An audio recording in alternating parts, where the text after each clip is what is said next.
does that mean for America? Yeah.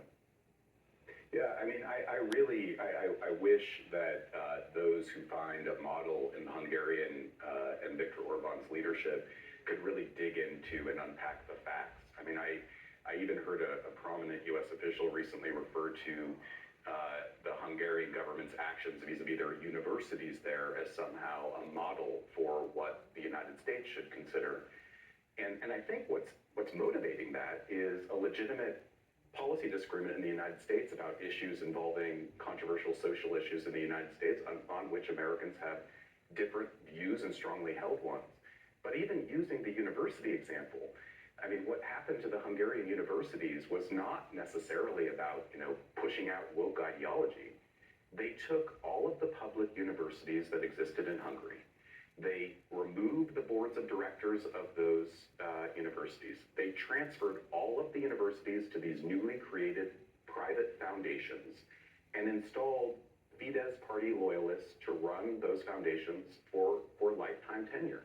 So what happened was, while they were talking about wokeism, there was a wholesale removal of public assets into private pockets. And so for those who are looking to Hungary as an inspiration of somehow standing up for values and ideas that Americans have different views about, I really think that some facts in this conversation are necessary and important, because I think when you look at what's happening, what you see is not conservatism, but what you see is corruption. So, even Marco Rubio, then as a senator, now as secretary, well, then as a senator, during the Trump first term, expressed concern about Hungary's slide into autocracy. How would you characterize it now? What do you think now that Rubio is essentially, on Trump team and as Secretary of State? What do you think the U.S. will do with Hungary, or in essentially following the script, which is actually using the law to change the law? Yes, it remains to be seen. However, one thing I did take a lot of comfort in when I was U.S. ambassador was, no matter how much the Hungarian government tried to frame the activities and policies of the United States as somehow the actions of a woke Democratic Party, in fact, I think the concerns I'm articulating are much more bipartisan in nature in the United States. I had, Christian, some of the most conservative members of the United States Congress come visit me in Budapest. And you don't need to listen to my characterization of what they said. Read their statements. I mean, they were, to a person, concerned deeply about the relationship that was emerging between Viktor Orban and Vladimir Putin, Viktor Orban and Xi Jinping, the corruption that was happening, the closing space for civil society. And you're right, the current Secretary of State, when he was a senator, spoke very clearly to then President Trump about his own concerns on this. So I hope, again, that the facts prevail. What the policy ultimately is remains to be seen, but I think it would be a mistake to buy into this phony narrative that Viktor Orban is trying to sell, that he's somehow a champion of conservative values, when in fact what's happening there is something far more base. Both Orban and Trump appear to be on the same side when it comes to Putin-Ukraine. Where do you think this is going to lead? How much power does Orban have within the EU and NATO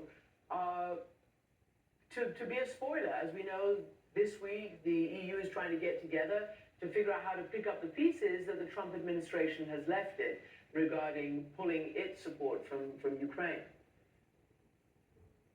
Look, Viktor Orban when we left office, was one of the most isolated political figures, certainly within the alliance and within the European Union, because what he was doing was leveraging his membership in those organizations for his own personal power and financial benefit.